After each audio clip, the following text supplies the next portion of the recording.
Ande-ande lumut. Dahulu kala, berdirilah dua kerajaan besar di wilayah Jawa Timur, yaitu Kerajaan Jenggala dan Kerajaan Kediri. Kerajaan Jenggala dipimpin oleh Raja Jayanegara dan Kerajaan Kediri dipimpin oleh Raja Jayenggrana. Untuk mempersatukan kedua kerajaan dan menghindari peperangan, maka dijalinlah sebuah ikatan pernikahan antara Panji Asmarabangun, putra Raja Jenggala, dengan Dewi Sekartaji, putri Raja Kediri. Suatu hari, Kerajaan Jenggala diserang musuh. Ketika pertempuran berlangsung, Dewi Sekartaji melarikan diri.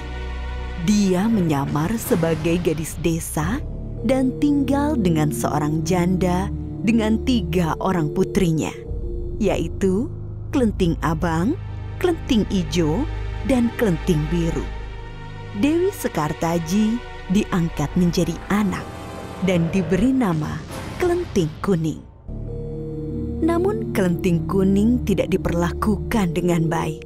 Setiap hari ia disuruh mengerjakan pekerjaan rumah seperti mencuci, memasak, dan membersihkan rumah. Ketiga kakak angkatnya sangat pemalas. Mereka bisa hanya menyuruh saja. Klenting Kuning, cuci bajuku. Cuci juga selendangku. Baik, Kak.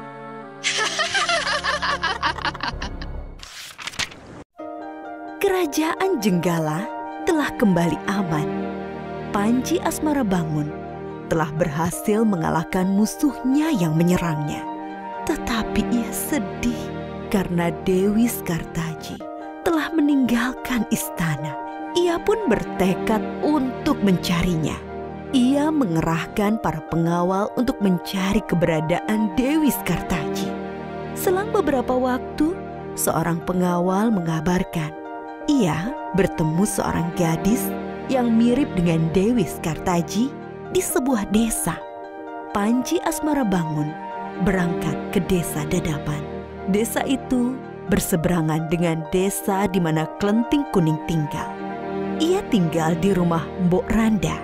Ia menjadi anak angkat Mbok Randa dan menyamar sebagai ande-ande lumut yang sedang mencari jodoh. Berita tentang ande-ande lumut mencari jodoh segera tersebar.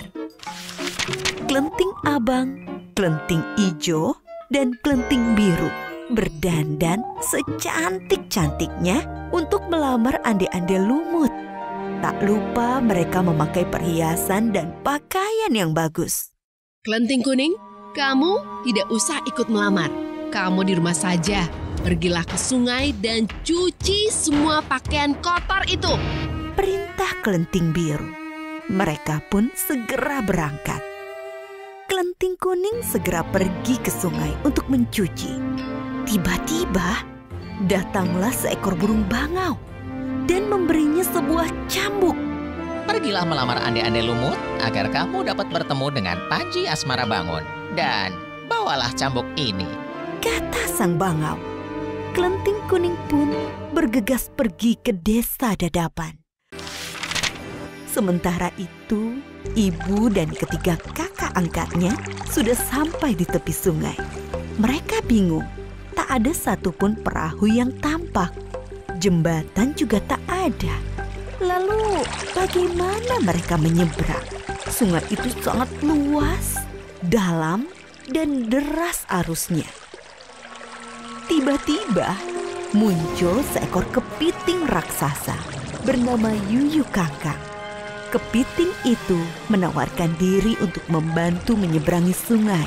Dengan syarat mereka harus mencium Yuyu Kangkang. Mereka menyanggupi persyaratan itu. Satu persatu mereka naik ke punggung Yuyu Kangkang untuk menyeberangi sungai. Beberapa saat kemudian, sampailah Klenting Kuning di tepi sungai.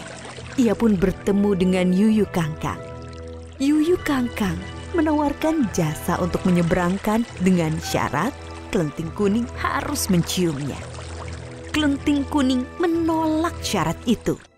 Ia memaksa Yuyu Kangkang untuk memberangkatkannya. Tanpa syarat itu, Yuyu Kangkang tidak mau menyeberangkannya. Kesabaran Kelenting Kuning sudah habis. Ia mengeluarkan cambuk dan memukulkannya ke sungai. Seketika itu juga, air sungai surut. Yuyu Kangkang ketakutan. Akhirnya ia mau membantu Kelenting Kuning menyeberangi sungai. Kelenting Kuning segera naik ke punggung Yuyu Kangkang. Dan sampailah ia ke seberang sungai. Ibu dan ketiga kakak angkatnya lebih dulu sampai di rumah Mbok Randa. Secara bergantian, Kelenting Abang, Kelenting Ijo, dan Kelenting Biru menunjukkan kecantikannya pada ande-ande lumut. Tetapi tak satu pun dari mereka yang terpilih. Mereka telah mencium Yuyu Kangkang. Beberapa saat kemudian, tibalah Kelenting Kuning di rumah Mbok Randa. Ande-ande lumut memilih Kelenting Kuning sebagai istrinya. Karena dia tahu bahwa Kelenting Kuning adalah Dewi Sekartaji. Dan dialah satu-satunya wanita yang tidak mencium Yuyu Kangkang. Ande-ande lumut membongkar penyamarannya. Diceritakannya bahwa dirinya adalah Panji Asmara Bangun. Akhirnya Panji Asmara Bangun dan Dewi Sekartaji telah berkumpul kembali. Mereka mengajak Mbok Randa untuk tinggal di istana sebagai ucapan terima kasih. Mereka pun hidup bahagia.